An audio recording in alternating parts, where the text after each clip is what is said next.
প্রিয় শিক্ষার্থী, আশা করি সবাই ভালো আছো। আজকের অনুশীলনী 5.3 এর 7 নম্বর অঙ্কটা সমাধান করব। সবাই সাথে থাকো।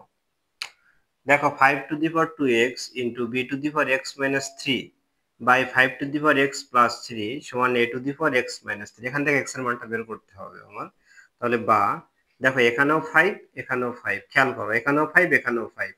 তাহলে প্রথম যে কাজটা করতে হবে সেটা হচ্ছে 5 to the power 2x into b to the power x minus 3 by 5 to the power x plus 3। আর এই যে x minus 3, a to the power x minus 3, একে আমি নিচে নিয়ে আসবো, a to the power x minus 3। তাহলে এপাশে কি থাকছে? 1 থাকছে। ওকে, তাহলে বা দেখো এখানেও 5 এখানেও 5, তাহলে আমি একটা 5 করলাম, আর উপরে আছে 2x, আর নিচে আছে x প্লাস 3। এটাকে মাইনাস x আর মাইনাস 3 লিখবো, কারণ ভাগ আছে সেটা আমি বিয়োগ করতে পারতেছি।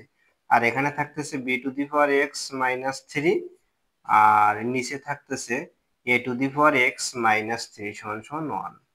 খেয়াল করো এখানেও ভিত্তি 5 এখানেও ভিত্তি 5, আমি একটা ভিত্তি করেছি আর এর পাওয়ারটা আর এর পাওয়ারটা বিয়োগ করেছি, এর পাওয়ার থেকে এই পাওয়ারটা বিয়োগ করেছি। যদি ভাগ থাকলে আমি বিয়োগ করতে পারবো।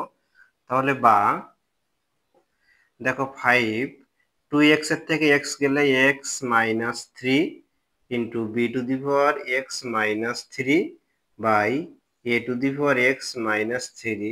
মজার একটা বিষয় তোমরা খেয়াল করো যে সবগুলোর পাওয়ার কিন্তু একই হয়ে গেছে আমার, x মাইনাস 3।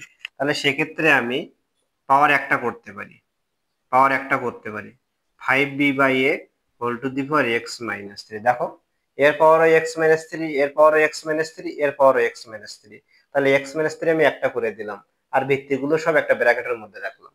তাহলে ঠিক আমার ডাইন পাশে আমি 1 এর পরিবর্তে কি লিখবো বলো তো তোমরা? এই যে 5b by a whole to the power 0 লিখতে পারি। এই যে আমার এই পাশে ভিত্তি আছে 5b বাই a, এই জন্য আমি এই পাশের ভিত্তিটাকে 5b বাই a লিখতে পারবো। এবার আমি উভয় পক্ষ থেকে ভিত্তি বাদ দিয়ে দেব। তাহলে এখানে x মাইনাস 3 সমান সমান 0, অতএব x সমান সমান মাইনাস 3 আমার বাম পাশে ছিল, এটাকে ডান পাশে নিয়ে যাব প্লাস 3।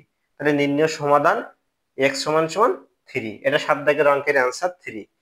তো ভিডিওটা যদি ভালো লাগে তাহলে অবশ্যই লাইক, কমেন্ট আর ফলো দিয়ে আমাদের সাথে থাকবে, কেমন?